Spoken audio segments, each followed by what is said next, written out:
Lucy, Peter, introduce yourself. Peter, you go first. Hi, Peter Sargeant from GS Shropshire & Sons. And Lucy Sly from Fenland SOIL. And speak up a little bit, Lucy. Peter, really interesting panel discussion. Just, I know it's such a difficult question. Just summarise the whole panel. Go. Summarise the whole panel, blimey. Okay, so we kind of moved in from talking about water infrastructure and how do we get water in and out the fens more effectively with a collaboration through IDBs and investments in terms of new technology to automate and improve that whole system network.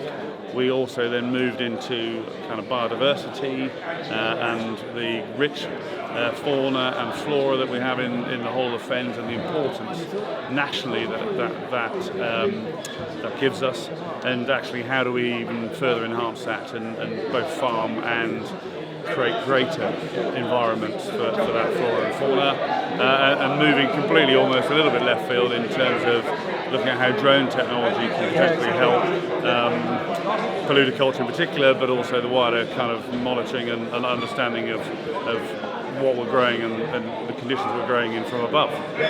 Lucy, can you imagine everyone on that panel being on a committee to run a fen farm, and that someone would just want to rewild it, someone would want to make it very commercial, and someone would want to stick drones on it. What you guys did a really good double act. Just summarise your presentation. Just summarise your presentation with Peter that you did on behalf of G's.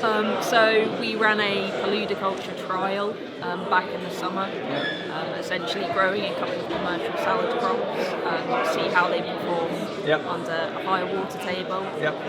We reduced the emissions, but was it enough to counteract the loss in yields and quality? And the conclusion? Probably not.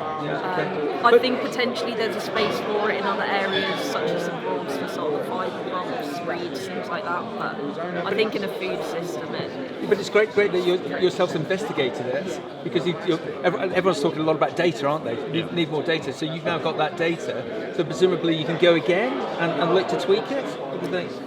That depends on what the farm wants to do, really. It's not up to us. I think we're discussing at the moment in terms of one, whether we can get more funding for it, and two, if we do, what do we focus on? I think what we didn't say up there was, and you'll agree, I'm sure, is that what it did give us the opportunity to do is to engage with a lot of people. So we did a lot of farm tours to have a look around the paludiculture, and that got a lot of people talking about it and engaging in some of the challenges that we might experience in an intensive veg system. And so that, I think, was really positive and probably the most valuable thing that we got out of it. Yeah, okay. So Lucy, wave a magic wand. What would you like to do with the farm, with realistically, from what you've learned at Fenland SOIL Conference, that panel discussion, what would you like to do with Peter's farm to make it an even better success of it on an environmental and a commercial perspective? Well, I thought it was quite interesting what they're saying on the ditches, that actually you can take relatively small portions of land out of production and improve biodiversity that way, rather than saying, well, let's re-wet a few hectares. You can actually say, well, let's cut an extra few kilometres of ditch and we'll get the same area. So there you go, some wider ditches. And Peter, when we did a previous interview last summer on one of the Fenland SOIL tours, you weren't that enthusiastic about some aspects of technology. Are you a bit more enthusiastic? I talk about drones. Are you more enthusiastic about it from what you're learning here, or is it? I think no, not particularly. I think I'm yet to see whether that can be a realistic option in a commercial setting.